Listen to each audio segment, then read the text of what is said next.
네, 원광대 소프트웨어 열린 인재를 준비하는 수험생 여러분 반갑습니다. 오늘은 원광대의 소프트웨어 인재 전형이죠. 이 부분 것의 면접에 대해서 어떻게 대비할지 여러분과 함께 하도록 하겠습니다. 저는 소프트웨어 플러스의 홍수영 원장입니다. 구체적으로 하나하나 여러분과 같이 한번 살펴보면은, 네. 원광대 부분 것은 학생부 종합 전형으로 그렇게 해서 소프트웨어 열린 인재라는 명칭으로 모집을 하고 있습니다. 즉, 소프트웨어 특기자 전형이 아닙니다. 이 점서부터 먼저 유념하고 들어가야 됩니다. 절대 대회 나가서 입상을 했거나 정보올림피아드 수상자이거나 이럴 필요 없다는 거죠. 특히 원광대는 소프트웨어 중심 대학으로서 무려 135억에 해당하는 돈을 정부 재정 지원 사업을 수주하는 그와 같은 쾌거를 이룬 소프트웨어 중심 대학으로 거듭나고 있다. 이런 점 여러분들이 발전적인 것으로 보고 지원하도록 하겠습니다. 네. 자, 학생부 종합 전형 부분 것의 기본적인 틀을 갖고 있어요. 그래서 성장 가능성과 잠재력을 가진 학생들을 기준으로 하는 거지 무조건 소프트웨어 특기가 있어야 된다. 프로그래밍을 잘해야 된다. 언어 3대 천왕 정도는 다뤘어야 된다. 뭐 C++ 아니면은 파이썬, 자바스크립트 꼭 이렇게 다 거쳐야 되는 학생들 아니라는 점 이야기를 해주고 싶습니다. 여러분들이 기본적인 소프트웨어에 대한 잠재력만 있으면은 충분히 서류평가 면접을 통해 가지고서 해볼 수 있다라는 걸 말씀드립니다. 여러분들은 자기소개서 해당자가 아닙니다. 그래서 소프트웨어 열린 인재는 자기소개서 필요 없고 학교생활 기록부만 제출하면 되기 때문에 서류 준비는 간단합니다. 네, 구체적으로 지금 소프트웨어 열린 인재 학생부 종합입니다.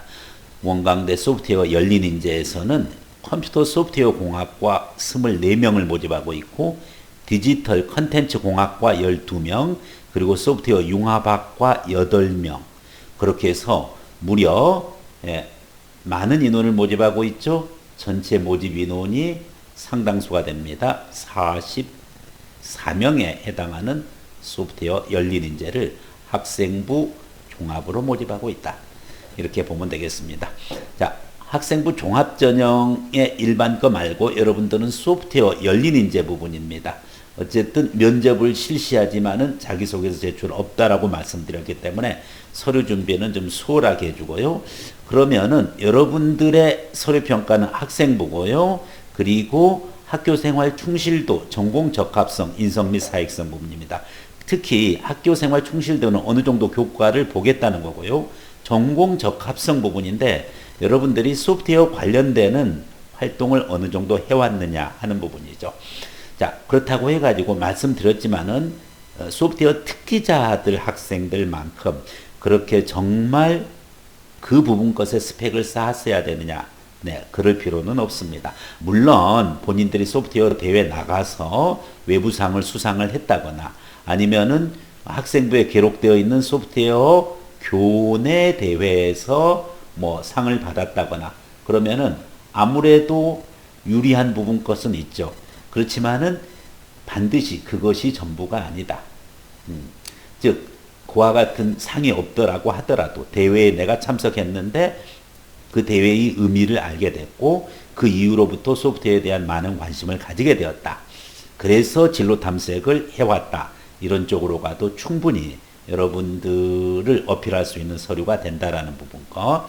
네, 오늘은 주로 면접 부분 거에 대해서 말씀드리겠습니다. 학종의 일반 원칙을 따르다 보니까 5배수에 해당합니다. 여러분들이 소프트웨어 열린 인재 전형 부분 것에 5배수라고 하면은 우리가 아까 정원에서 봤듯이 44명을 모집하는 것에 5배수입니다. 그래서 전체 220명을 대상으로 해서 5대1이라는 최종 면접 경쟁률을 뚫어야 되겠습니다. 그래서 이 부분 것에 있어서 면접에 있어서의 평가 요소는 소프트웨어 엔지니어로 발전 가능성이 있느냐 하는 부분이고 이 부분이 가장 중요합니다.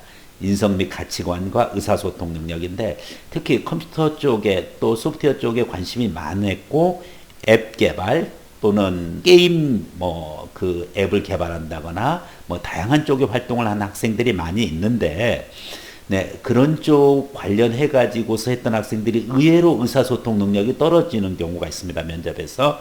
그렇지만은 여러분들은 소프트웨어 인재로서의 발전 가능성뿐만 아니라 기본적인 인성 가치관, 그리고 자기 생각을 논리적으로도 교수님께 전달할 수 있는 능력이 있어야 되겠습니다. 2인 1조로 구성된 면접위원이 평가자료에 기재된 내용을 기초로 하여 질문하고 수험생이 답변하는 형태다.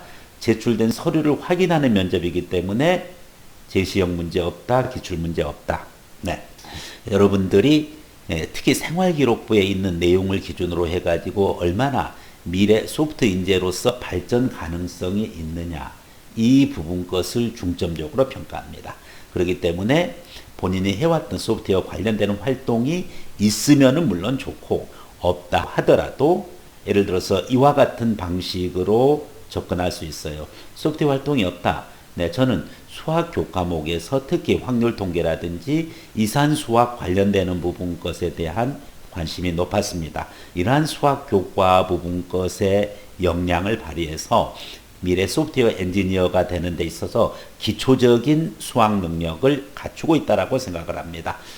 공강대학교 소프트웨어 인재 전형을 통해서 제가 공강대에 합격하면은 본격적으로 소프트웨어 언어는 물론이고 다양한 프로그래밍, 그리고 제가 관심 있는 앱 개발, 이와 같은 것으로 저의 자아를 실현하고 싶습니다. 이런 쪽으로 해도 충분히 가능성이 엿보인다. 학생부 종합전형으로 치르는 공강대 소프트웨어 중심 대학으로 발돋움하고 있고, 소프트웨어 열린 인재 전형에 대해서 주로 서류와 면접 위주로 알아봤습니다. 네, 소프트웨어 플러스의 홍수영 원장이었습니다.